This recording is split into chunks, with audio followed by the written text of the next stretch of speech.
Bonjour à tous, bienvenue dans ce 12-13, vendredi 5 mai. Merci de nous rejoindre. Ils ont jusqu'à ce soir, minuit, pour convaincre les derniers indécis et laisser parler les urnes. Pour finir leur campagne, Marine Le Pen et Emmanuel Macron sont sur le terrain ce midi encore. Hier soir, ils ont donné leur dernier meeting. Nous y étions et puis nous ferons le bilan de cet entre-deux tours.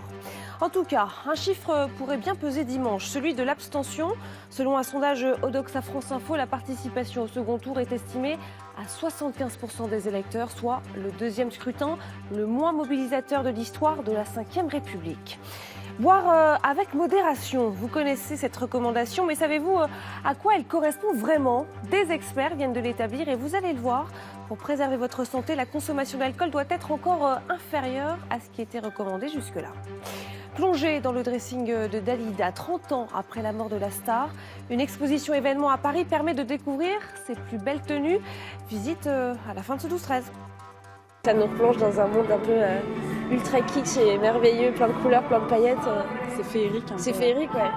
C'est marrant de voir ça parce qu'aujourd'hui, on a plus. C'est ce qu'on disait, ça nous manque un petit peu, je pense. Le temps, ça s'améliore, plus de pluie, mais du soleil malgré un peu de brume et des nuages à l'ouest. La campagne officielle se termine et pour certains, il était temps. C'est l'humeur, en tout cas, que nous avons recueillie dans les allées du marché à Caen. Et les habitants, vous allez le voir, ne sont pas tendres avec les candidats. Florent Turpin, Stéphanie Lemaire. J-2, avant ce deuxième tour. Après des semaines de débats, la campagne électorale s'achève donc ce soir. Ah oui, je l'ai suivi la campagne, croyez-moi. Une campagne présidentielle marquée par les affaires et les petites phrases. On ne sait pas trop comment se placer. Qui ont souvent déboussolé les électeurs. C'était une campagne au rang du caniveau, moi. Il est temps que ça se termine. J'ai toujours voté, j'ai suivi tous les débats. Ça n'a pas toujours été, évidemment, ça n'a pas toujours volé très haut. Mais là, on est en dessous de zéro. T'as pas trouvé que le débat était pathétique, toi? Marine Le Pen ou Emmanuel Macron. Je trouvais qu'il n'avait pas beaucoup de hauteur. Un duel inédit pour ce deuxième tour et encore pas mal d'interrogations. Moins de 48 heures avant le scrutin. Ni figue ni raisin. C'est deux partis qu'on ne connaît pas vraiment. Je sais que je ne vais pas y aller. Bon, bah c'est compliqué, voilà. Quel que soit le résultat dimanche, pour beaucoup d'électeurs, cette élection présidentielle est un saut dans l'inconnu. Soit on tombe vers pire, soit vers mieux. Donc ça peut être mieux. Vous attendez beaucoup du renouveau? Oui. Ah oui. Ouais. La vie commence pour moi. Et pour donner son dernier meeting, Emmanuel Macron a choisi Albi, place du Vigan, une ville moyenne dans le Tarn, là où était élu le socialiste Jaurès. Jean Jaurès, qu'il a d'ailleurs cité dans son dernier discours de campagne pour adresser un message à la jeunesse. Serge Chiminot et nos équipes en région. Dernière étape de cette campagne officielle pour Emmanuel Macron, ce passage par Rodez et un dernier encouragement pour les jeunes du mouvement En Marche local. Pour la mobilisation, le boulot fait, ce qui a été le tractage, etc. Là, il y a les dernières heures, mais super boulot. Autre rencontre de cette matinée avec les compagnons du devoir, mais cette trompette, non, n'est pas celle de la renommée. Je suis dans l'attente du vote des Françaises et des Français. Il ne faut jamais être confiant. Hier soir, c'était son dernier meeting à Albi, en plein air. Emmanuel Macron en a profité pour lancer un appel aux indécis et aux électeurs de certains de ses concurrents du premier tour. Le jeu démocratique, la règle de notre démocratie, c'est de choisir entre les candidats de deuxième tour. Et donc de prendre ses responsabilités. Pour autant, elles ne nieront pas nos différences. Un discours validé par des militants, certains de la victoire. J'en suis sûre et pourtant je n'ai pas voté pour lui au premier tour. Il faut rassembler pour gagner. Pour battre quoi? Les nationalistes. Il n'y a pas photo, il faut appeler un chat un chat. On sent quand même un enthousiasme, une mobilisation qui est assez forte. Mais une élection n'est jamais gagnée d'avance et même si on a des signaux positifs, il faudra se méfier jusqu'au bout. Cette campagne s'achève donc ce soir. Dimanche, Emmanuel Macron saura si le premier mandat de sa vie politique est bien celui de président de la République. Dénoncer le Front National, c'est ce qu'ont voulu faire des militants de l'ONG Greenpeace de façon spectaculaire. Regardez, ils ont réussi à déployer cette banderole sur la Tour Eiffel à Paris. Liberté, égalité, fraternité avec le hashtag Résiste. Une dizaine de personnes ont été interpellées. Marine Le Pen, elle, n'a pas réagi. Elle tente de faire oublier les critiques après le débat de mercredi. Elle a prononcé un dernier discours hier à Hennemain, village de la Somme, entourée de ses fidèles et de ses partisans. Et ce matin, elle est repartie sur le terrain à Reims. Caroline Motte, Mathieu Benito. Image furtive de Marine Le Pen accompagnée de Nicolas Dupont-Aignan à l'intérieur de la cathédrale. La candidate a donc choisi Reims pour son dernier jour de campagne. Mais dehors, l'accueil est hostile. Plusieurs militants d'En Marche et de la France Insoumise se sont rassemblés. Hier soir à Hennemain, Marine Le Pen a prononcé son dernier discours de campagne. Ambiance champêtre dans ce petit village picard pour celle qui se dépeint comme la candidate du peuple. Ma parole n'a été que l'écho de la violence sociale qui va exploser dans le pays. J'ai été la voix du peuple de France qui n'en peut plus, que les élites le snobent, le méprisent, le traitent par l'arrogance et le dédain. Entre 2 barquettes de frites et quelques bières, la fin de campagne se fait sentir. Ces militants veulent encore croire à une victoire possible, mais ils en doutent. J'espère qu'elle va passer, ça va peut-être être dur, mais parce que les gens ont peur. Mais pourquoi avoir peur? Il faut du changement. Elle a un peu trop attaqué Macron. J'espère juste que ça ne va pas lui porter préjudice, quoi. Ça va être dur, parce que Macron, il a quand même toute la gauche, toute la droite avec lui. Il est tout seul.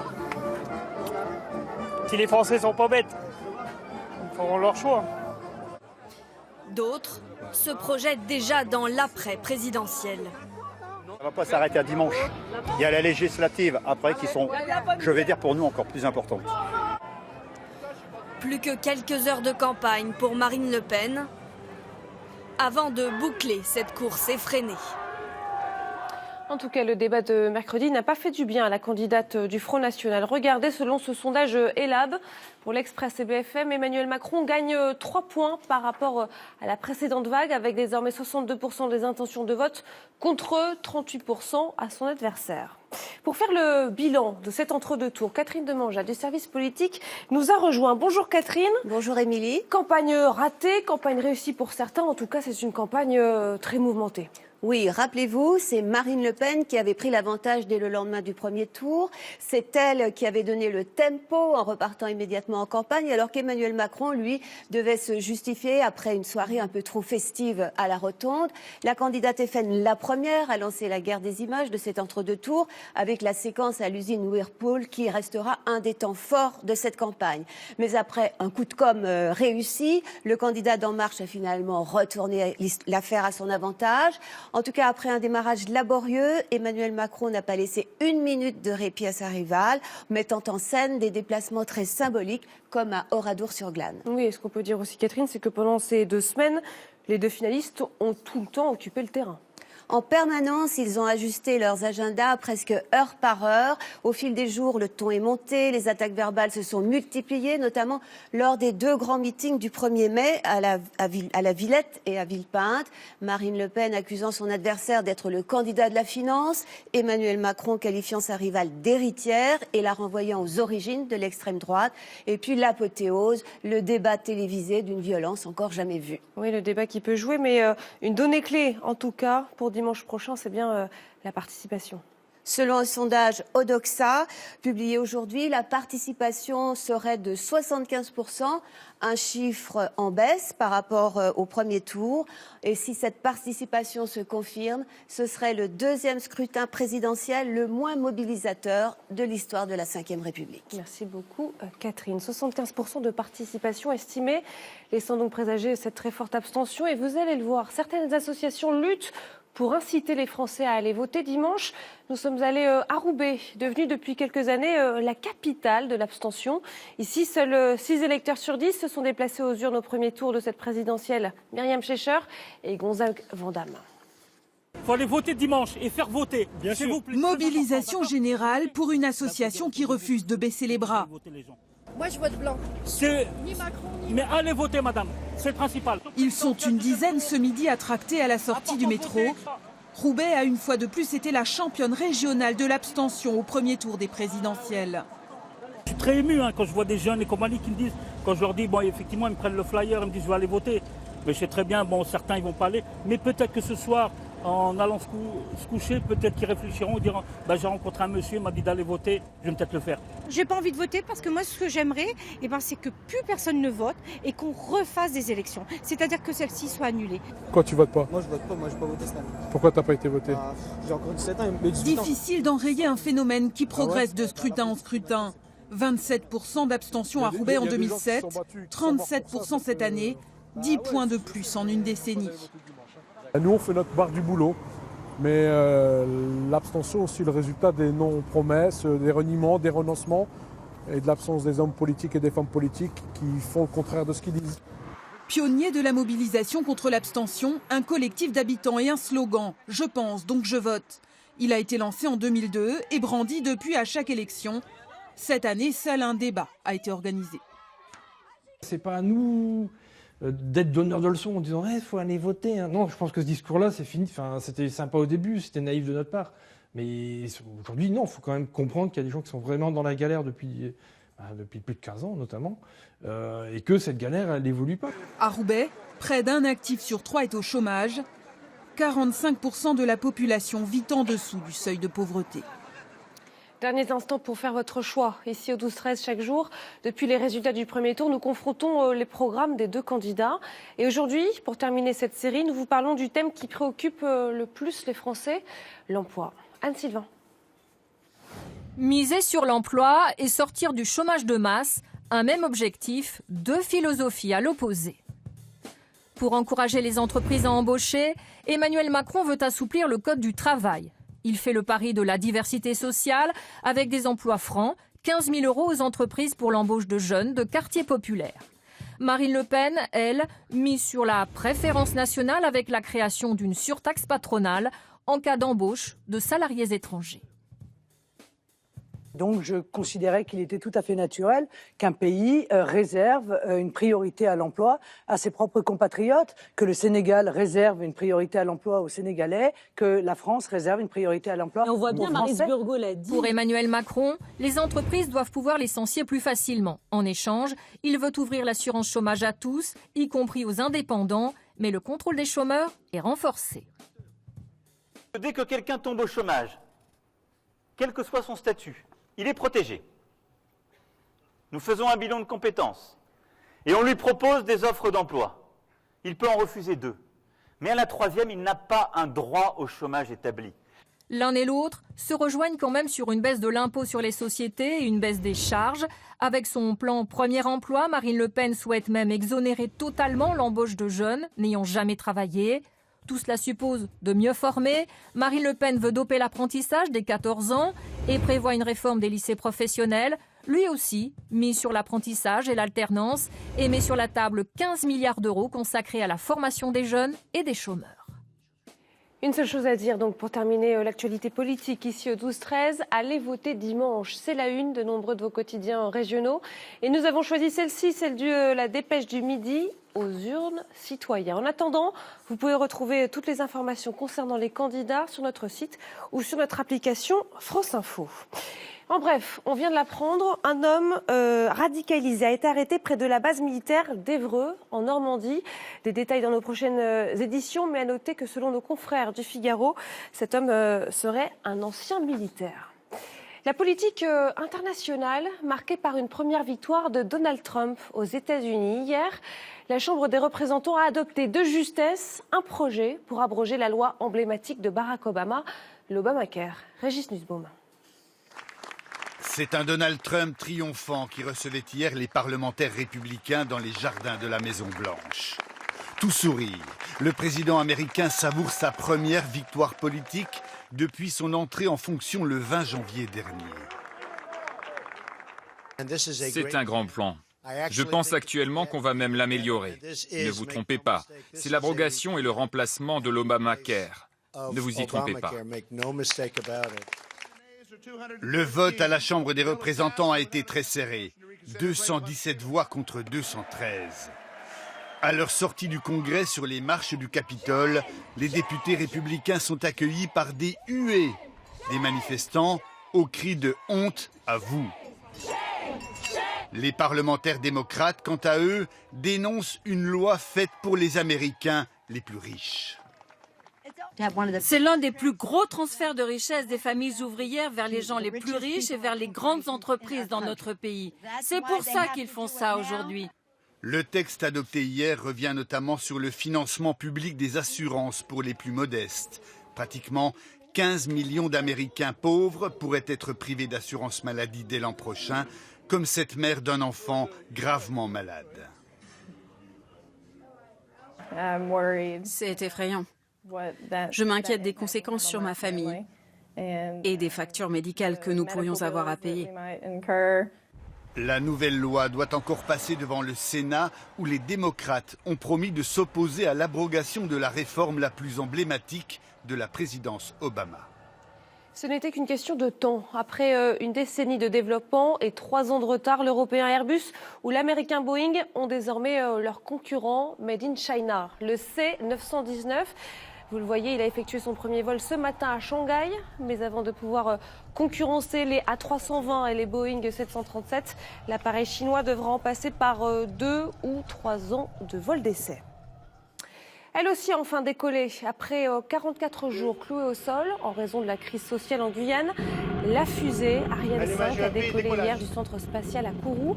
Elle a mis en orbite 2 satellites de télécommunications. Un autre succès.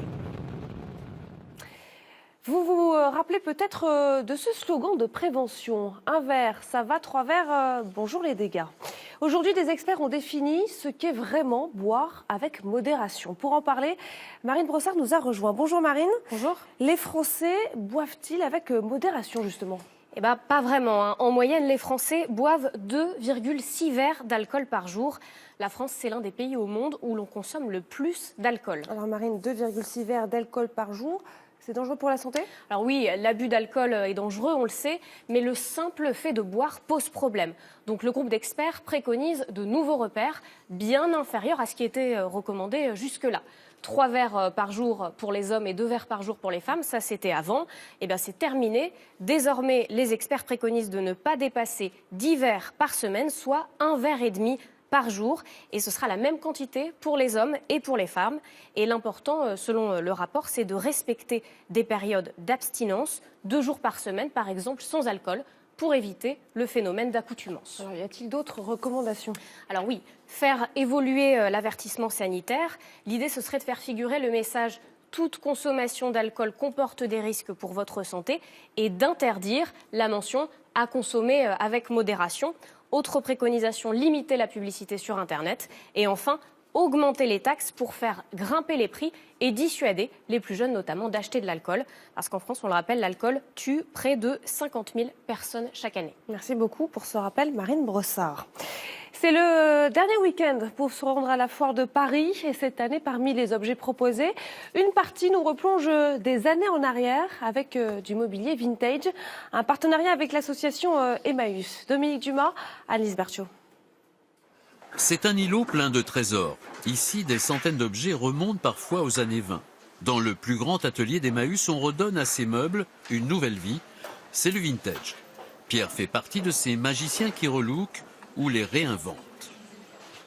Ces petits pieds sur un meuble de cuisine type Formica des années 50-60, ça n'a pas vraiment beaucoup d'intérêt. En revanche, adapté sur une table basse, ça donne tout de suite un petit look rétro-vintage qui est très sympa.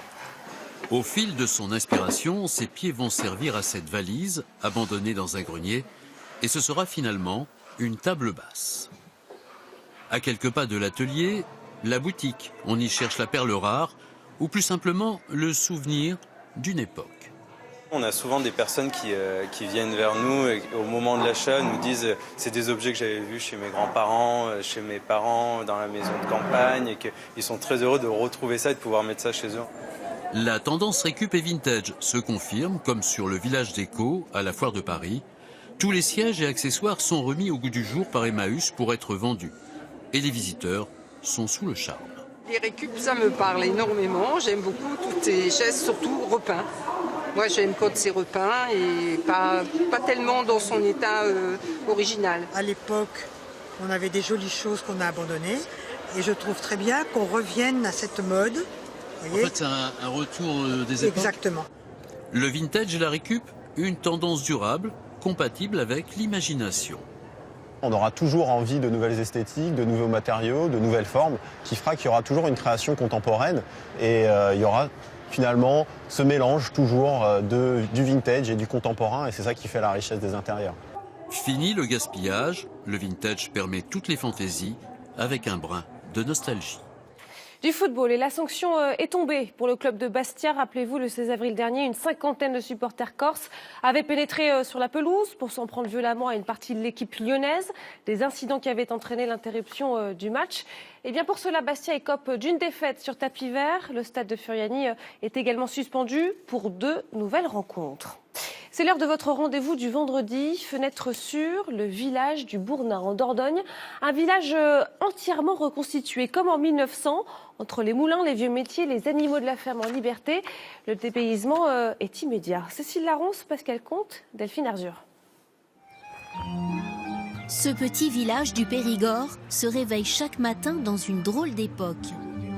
Les femmes s'en vont à travers champs avec des robes longues. Le moulin reprend du service avec ses grandes ailes qui attirent les enfants. Chacun vaque à ses occupations tranquillement.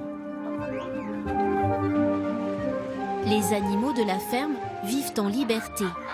Non, vous ne rêvez pas, ce parc d'attractions nous replonge en 1900.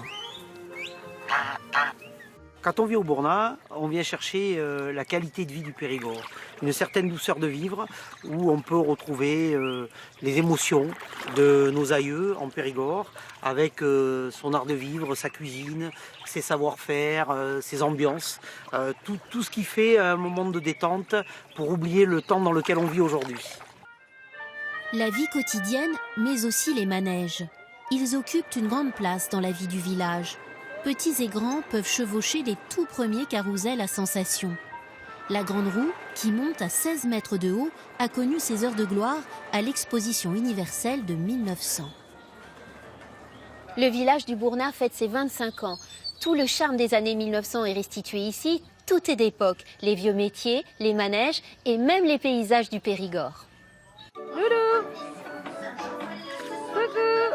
Les enfants s'adaptent parfaitement à ces jeux et ils ont bien compris qu'ils font ici un bond d'1 siècle en arrière dans le temps. En 1900, j'étais pas née. Il y a moins de sensations par rapport à des jeux de nos jours.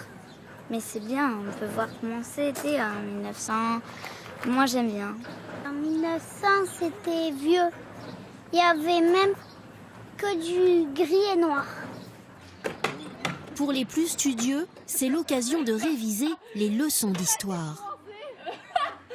En 1900, il n'y avait pas l'Alsace et la Lorraine en France. C'était moins pratique parce qu'il n'y avait pas d'électricité. Le village du Bournat est l'aboutissement d'un rêve. La passion d'un riche mécène qui n'a eu de cesse de collectionner toute sa vie des objets et des machines fabriquées entre 1850 et 1914. Tout le village a été construit autour de sa collection. Même ici, où l'on presse l'huile de noix du Périgord à l'ancienne. Pour faire revivre le début du XXe siècle, une trentaine de métiers sont mis en scène. Au 19e, c'était très fréquent de trouver ces vaches-là, pour travailler notamment dans les... pour travailler dans les coteaux, parce que ce sont des vaches qui ont du caractère, qui sont véloces, et qui sont plus pratiques à utiliser dans les zones un peu pentues. Le village du Bournat, c'est aussi une équipe de 70 personnes qui, chaque jour, rejoue avec justesse les années 1900 en Dordogne. À côté de moi, derrière, avance. Grâce à leur savoir-faire, on croirait qu'ils ont toujours vécu à la belle époque. Il y a 30 ans, la chanteuse, la star Dalida nous quittait. D'elle, on se souvient de sa voix, de ses amours, de ses longs cheveux et de son allure. Une allure qu'elle doit aussi à sa garde-robe. 110 tenues de ville et de scène sont d'ailleurs en ce moment exposées au Palais Galliera, le musée de la mode à Paris. Valérie Gaget et Frédéric Bonne. C'est sans doute le costume le plus spectaculaire de l'exposition. Une cape couverte de volants et de plumes d'autruche. Les costumières du Palais Galliera ne sont pas trop de trois pour la fixer sur ce juste au corps scintillant que Dalida portait pour jouer les mistinguettes. Moi j'aime les ritournelles intellectuelles, paroles paroles et le disco aussi. Comme le disait la Miss Tinguette, je suis comme le bon Dieu m'a fait et c'est très bien comme ça. Sur des podiums en forme de disque d'or, les robes de Dalida brillent, comme dans un défilé de mode.